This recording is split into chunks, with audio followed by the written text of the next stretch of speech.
Sir வணக்கம். வணக்கம். பீகார் தேர்தல் தற்போது நடந்து முடிந்திருக்கிறது. பெரும்பான்மையான இடங்களை என்டிஏ கூட்டணி வெற்றி பெற்று மீண்டும் ஆட்சி அமைக்க இருக்கிறாங்க. இது தமிழ்நாட்டில் எதிரொலிக்கும் சொல்லிட்டு பாஜக முக்கிய தலைவர்கள்லாம் சொல்றாங்க. எதிர்க்கட்சி தலைவராக கூட எடப்பாடி பழனிசாமி, வானதி சீனிவாசன் உள்ளிட்ட பல தலைவர்கள்லாம் சொல்லிருக்காங்க. எப்படி பீகார் தேர்தல் தமிழ்நாட்டில் எதிரொலிக்க வாய்ப்பு இருக்கா? ஸ்டாலின் அதை விட்டுருவாரு? ஆக்சுவலாக பீகாருடைய தேர்தல் வெற்றி, பாஜகவுடைய வெற்றி தமிழ்நாட்டில் எதிரொலிக்கும் என்று சொன்னால், அப்போ அங்கே உள்ள ஈவென்ட் மிஷினை கொண்டு வர போகிறாங்களா என்னன்னு கேட்குறேன். ஓகே, அப்போ அது ஒரு கேள்வி. அது வானதி சீனிவாசன் தான் என்ன செய்யணும், பதில் சொல்ல வேண்டும். சரி, அப்போ இங்கேயும் எதிரொலிக்கும் அப்படின்னா அங்கே நிதிஷ்குமாரை தோளில் கையை போட்டு அவரை சின்ன பின்னமாக்கி சொல்லுவாங்கள்ல, சனக்காடு புடக்காடு ஆகிட்டுன்னு சொல்லுவாங்கள்ல, அந்த மாதிரி ஆக்கிவிட்டு அவரை உட்கார வைத்து அவர் மேலே குதிரை சவாரி செய்து இன்றைக்கு பாஜக மேலே வந்திருக்கு. அப்போ அது போல் ஒருவேளை எடப்பாடியாரை செய்ய போகிறாங்களா? நான் வானதி சீனிவாசன் நான் கேட்க விரும்புகிறேன். அப்போ அதிமுக நாங்கள் தோளில் கை போட்டது, எடப்பாடியை கீழே போட்டு மிதிச்சுட்டு அதிமுக ஒன்றும் இல்லாமல் காலி பண்ணிட்டு நாங்கள் மெஜாரிட்டியாக வருவோம் அப்படிங்கிற சொல்லாடலுக்கு சொல்லியிருக்காங்களா என்பதை கூடுதல் தகவலோடு விளக்கி தான் நல்லா இருந்திருக்கும். சரி, அது பக்கம் இருக்கட்டும். எந்த தேர்தலில் பண்ண போகிறாரு, எந்த தேர்தலில் பண்ண போகிறீங்கன்னு கேட்டால் 2026 வாங்க, அதை எதிர்பார்த்துருக்குறோம். எப்படி இதே கூட போல்டாக சொன்னார் யார்? அண்ணாமலை போல்டாக சொன்னாரா இல்லையா? 2024 நாடாளுமன்ற தேர்தலில் 40க்கு 40 ஜெயிப்போம். யார்? பாஜக இங்கே தமிழ்நாட்டில் ஜெயிக்குமா? அது சொல்லிட்டு இன்னொரு 40க்கு 40 காலி பண்ணிடுவோம். எதை? திமுக தலைமையில் அமைந்த மதச்சார்பற்ற முற்போக்கு கூட்டணியை. நான் ஸ்டாலின் தான் நினைச்சாரு. ஸ்டாலின் தான் சாதாரண மேட்ரு இல்லை. 45 வருஷமா இந்த அரசியலை கரைச்சி குடிச்சு வந்திருக்கிறார் அப்படிங்கிறத நிரூபித்தார் தலைமை Stalin. Stalin is more dangerous தான் கருணாநிதி என்று ஹெச் ராஜா கதறும் அளவுக்கு செய்து விட்டார். அதோடு மட்டுமில்லை, அண்ணாமலையை அந்த கோயம்புத்தூர்ல மூத்திர சந்தில் முட்டு சந்தில் மோத வச்சார். அசிங்கப்பட்டு திரும்பினார். அப்ப இதையெல்லாம் பழைய மலரும் நினைவுகளை எல்லாம் மறந்துட்டதுனால 2026 மீண்டும் இங்கே காட்டப்படும். பீகாரில் நீங்கள் பண்ண கிரவுண்டு வேற, இந்த கிரவுண்டு பெரியார் கிரவுண்டு, புரியுதா? இந்த பெரியார் கிரவுண்டில் உங்கள் பால்னா பவுன்ஸ் ஆகாது, எல்லாம் நோ பால் தான். 2020 மேட்ச் இங்கே வந்தீங்கன்னா ஒவ்வொரு பாலும் 6 தான் பறக்கும். அதனால வானதி சீனிவாசன் அம்மா அவர்களே உங்களை வருகன்று வரவேற்கிறோம். ஸ்டாலின் நம்ம சாதாரணமாக பார்க்கக்கூடாது, சும்மா நினைக்கக்கூடாதா? ஸ்டாலின்டா நான் கேட்குறேங்க. நம்ம சொன்னால் திமுக செப்பும்பாங்க. நான் எனக்கு திமுக சம்மந்தம் கிடையாது, நான் திமுக காரணம் கிடையாது. ஆனால் உண்மை நிலை அப்படிதான். ஸ்டாலின்ங்கிற ஒரு மிகப்பெரிய ஒரு ஆளுமையாக வளர்ந்துருக்கிறார். கலைஞருடைய பீரியடில் இருந்தக்கூடிய சிச்சுவேஷன்ஸ் வேற, இப்போ இருக்கக்கூடிய சிச்சுவேஷன் வேற. இப்போ இருக்கிறது என்னன்னா, கலைஞர் பீரியட்லையும் பாஜக இருந்தது. அப்போ வாஜ்பாய் மாதிரி அத்வானி போன்ற தலைவர்கள் இருந்தார்கள்.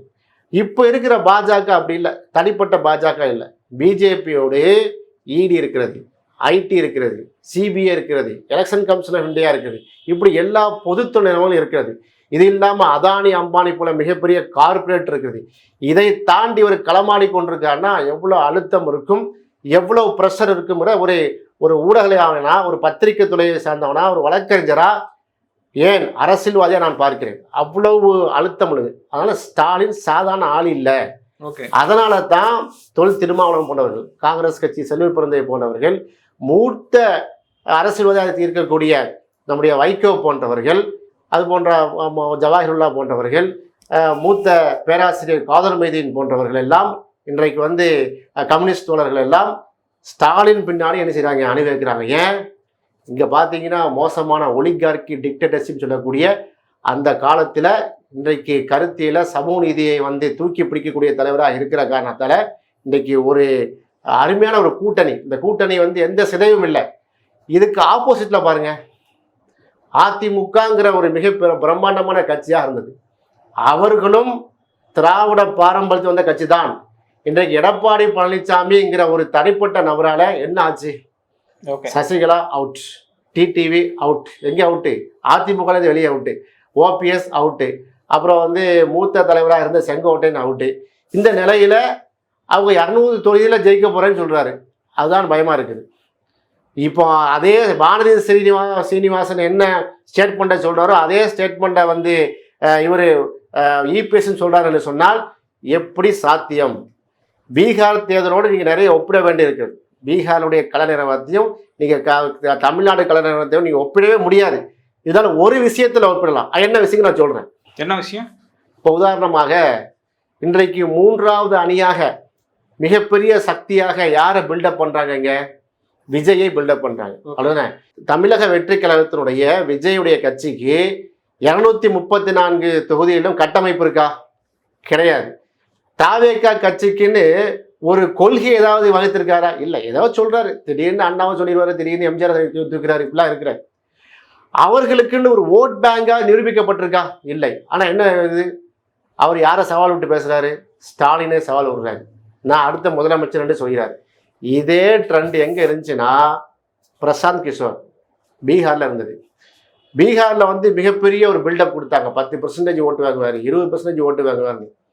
இன்றைக்கு வந்து தலையை கீழே கொடுத்து என்ன செய்றாரு அவரு, ஆஹா தப்பு பண்ணிவிட்டோம், நாம நின்றதுனால இங்க எங்க வந்திருக்கு பிஜேபி வந்திருக்குங்கிறத அவரு உணராதான் இல்லையோ, அவரு பின்னாடி போனாங்க பாருங்க. புரட்சி எழுச்சி ரெவல்யூஷன்லாம் எவல்யூஷன் போனாங்க பார்த்தீங்களா, அந்த தம்பிமார்கள் உணர்கிறாங்க. இப்பவுமே போட்டாங்க, பிளண்டர் மிஸ்டேக் ஆகிவிட்டது, இவர் வந்து பெரிய டிஸ்ட்ரக்ஷன் ஃபோர்ஸாக இருந்திருக்கிறார் என்பது தெளிவாக உணர்ந்திருக்காங்க. அது போலத்தான் பீகாருடைய தேர்தலை இங்கே கம்பேர் பண்ணும்போது ஒரு டிஸ்ட்ரக்ஷன் ஃபோர்ஸாக இருப்பார் யாரு, நம்முடைய விஜய் இருப்பார். இது ஒரு கம்பேரிசன். ரெண்டாவது, ஆளக்கூடிய நிதிஷ்குமார், அவருக்கு மிகப்பெரிய ஒரு இது இருந்துச்சு, ஆன்டி இன்கம்பன்சி இருந்தது. நிதிஷ்குமார் வரவே மாட்டார் அப்படிலாம் வந்து சொன்னாங்க. நிதிஷ்குமார் எப்படி வந்திருக்காருன்னா இவிஎம் மிஷின் மூலமாக, முறைகேடு மூலமாக வந்திருக்கிறார்.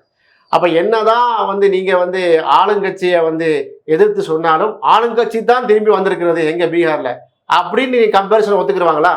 அந்த கம்பேர் பண்ணக்கூடாது. இருந்தாலும் அந்த பாகத்துக்காக சொல்கிறேன். வானதி சீனிவாசன் வந்து இதே இம்பாக்டை ஏற்படுத்தும் என்று சொன்னால் இப்போ ஆளக்கூடிய கட்சி தமிழ்நாட்டில் யாரு? திமுக. மீண்டும் திமுக வரும் சொல்றாராமோ, இருக்கிற இதோட மெஜாரிட்டியாக திமுக வரப்போகுது அப்படிங்கிற ஒப்புதல் வாக்குமூலத்தை கொடுத்திருக்கிறார். அப்படிதான் நாம பார்க்க வேண்டியிருக்கு. அப்ப இருக்கக்கூடிய அதிமுக என்ன, எதிர்கட்சியா இருந்த அதிமுக 65 தொகுதியில வெற்றி பெற்றது. இப்போ ஒண்ணுமில்லாம போக போறாங்க அப்படிங்கிறத சூசகமாக சொல்லியிருக்கிறார். எடப்பாடியார் வந்து வானதி சீனிவாச அக்கா சொன்னதை கொஞ்சம் டீகோட் பண்ணி கரெக்டா புரிஞ்சுக்கிறீங்க, இனியாவது சுதாரிப்பா இருங்க என்பதை அண்ணன் இபிஎஸ்க்கு ஒரு தகவலா பதிவு. இல்ல இதுல அமித்ஷா அவர்களோ மோடி அவர்களோ வந்து இந்தியா முழுவதும் ஒரு தங்களுடைய பலத்தை காமிக்கிறாங்க, ஆளுமையை காட்டுறாங்க. அப்ப தமிழ்நாட்டுல இது காமிக்க வாய்ப்பு இருக்கும்ல? எப்படிங்க வாய்ப்புங்க? இப்ப அந்த சிராக் பஸ்வான் ஏமாந்த மாதிரி இங்க தலித் சமூகம் ஏமாறாது. அங்கே வந்து அதாவது ராம்விலாஸ் பஸ்வானுக்கு உள்ள ஓட் பேங்கை சன்னமா சிதைத்து சிராக் பஸ்வான் அவனுடைய மகனை கொண்டு வந்து வைத்து தன் மகனை மீது இடி ஐடி மூலமாக சிபிஐ மூலமாக அவர் கையில எடுத்து அந்த தலித் சமூகத்துடைய வாக்குகளை எடுத்திருக்காங்க. 1% கண்டிப்பாக விழுந்திருக்கிறது. எப்படிதான் யாதவர்கள் வாக்கு விழாவிட்டாலும் மற்ற சமூக வாக்கு விழுந்திருக்கு. அது மாதிரி இங்க இல்லை. இங்க தலித் சமூகம் யாரு பின்னாடி நிற்குதுன்னு சொன்னால் திருமாவளவன் பின்னாடி தான் நிற்குது. அவர் கருத்தியலாக சனாதன எதிர்ப்பை மேற்கொண்டிருக்கிறார். இன்னைக்கு வந்து பாத்தீங்கன்னா பல்லாயிரக்கணக்கான முகாம்கள்ல முகாம் பொறுப்பாளர்கள், முகாம் என்றால் வந்து விசிகா கட்சியினுடைய பொறுப்பாளர்கள், ஒரு கிளை, ஒரு பூத்துன்னு வச்சுக்கிறீங்களா, அதாவது ஒரு 50 பேர் இருப்பாங்க, ஒரு கிராமம் இருக்கும், அது ஒரு நகரம், அதாவது முகாமே நகரம், அப்புறம் ஒன்றியம், மாவட்டம், மண்டலம், மாநிலம் பிரிச்சிருக்கிறாங்க.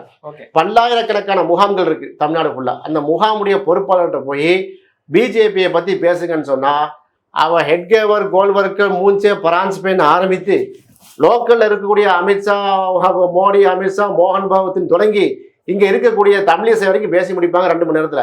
அவ்வளவு கருத்தியலாக வார்க்கப்பட்டிருக்காங்க. அந்த சமூகம் எப்படி பாஜக போகும்? அப்ப திருமாவளவன் பின்னாடி தான், எழுச்சி தமிழர் பின்னாடி தான் அந்த ஒட்டுமொத்த சமூகம் இருக்கிறது, தலித் சமூகம் இருக்கிறது. அப்போ கிட்டத்தட்ட ஒரு 13 to 15% ஓட்டு வங்கியை கொண்ட ஒரு கட்சி, விசிகா கட்சி, பலமான ஒரு கூட்டணி பக்கம் இருக்கும்போது நீங்க எப்படி இந்த கிரவுண்ட்ல விளையாடுவீங்க? இங்க சிராக் பஸ்வான் கிடையாத, ஏக்நாத் சிண்டேகள் இங்க கிடையாத. அப்போ நீங்கள் புரிந்து கொள்ள வேண்டும், தமிழ்நாட்டு நம்ம மக்கள் வந்து இன்னும் கொஞ்சம் உஷாரா இருக்கணும். ஏன்னா எஸ்ஆர் வந்து விட்டது. ஒரு காலத்துல பால் தாக்கரையும் சரத் பவாரும் தான் மகாராஷ்டிராவில் கிங் மேக்கர். சிவசேனாவா அது தேசியவாத காங்கிரஸா? தேசியவாத காங்கிரஸ் எங்க இருப்பாங்க? காங்கிரஸோடு சில கூட்டணி இருப்பாங்க.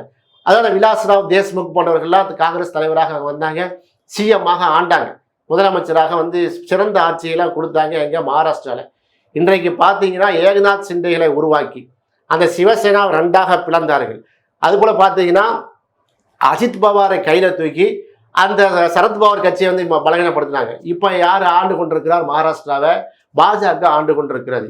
இதே போலதான் ஒவ்வொரு இடத்திலும் இந்த மாநில கட்சிகளை எல்லாம் பிளந்து சின்ன பின்னமாக்கி குதிரை சவாரி செய்து தான் பாஜக வந்து ஆட்சியை பிடித்து கொண்டிருக்குது என்பதை யார் உணர்றாங்க இல்லையோ அதிமுக தோழர்கள் தொண்டர்கள் கண்டிப்பாக உணர வேண்டும். இதை இங்க வந்து திமுக, காங்கிரஸ், கம்யூனிஸ்ட், மதிமுக, விடுதலை சிறுத்தைகள் கட்சி, அதுபோல முஸ்லீம் லீக், மாமக எல்லாம் உணர்ந்திருக்கிறாங்க.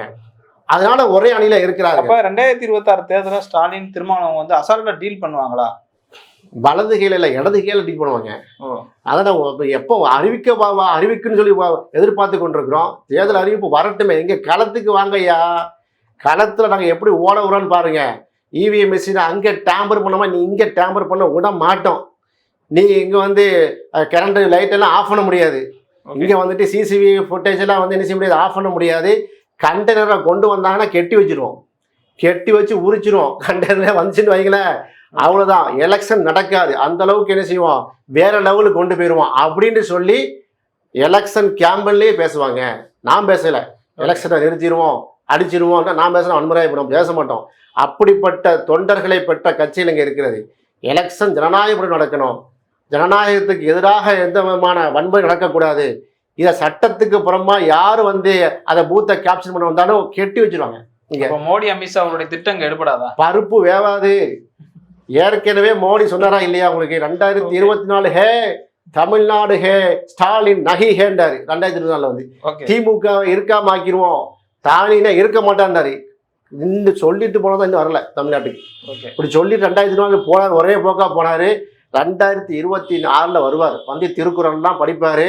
திருக்குறள் படிச்சு முடிச்சப்ப நாமளும் இப்படி உட்காருவோம், மோடிஜி ஹேன்னு சொல்லி நம்ம அவர் சொன்ன எல்லாத்தையும் சொல்லி பிச்சு பிச்சு பறக்க விடுவோம். 2026 களம் தமிழ்நாடு களமே வேற. வானதி அக்கா சீனிவாசன் வரட்டும், மோடி அமித்ஷா எல்லாமே வரட்டும். அங்கே பீகாருடைய அந்த ஃபார்முலாவை எங்கே நீங்கள் யூஸ் பண்ண முடிஞ்சா யூஸ் பண்ணி பார்க்கட்டும்.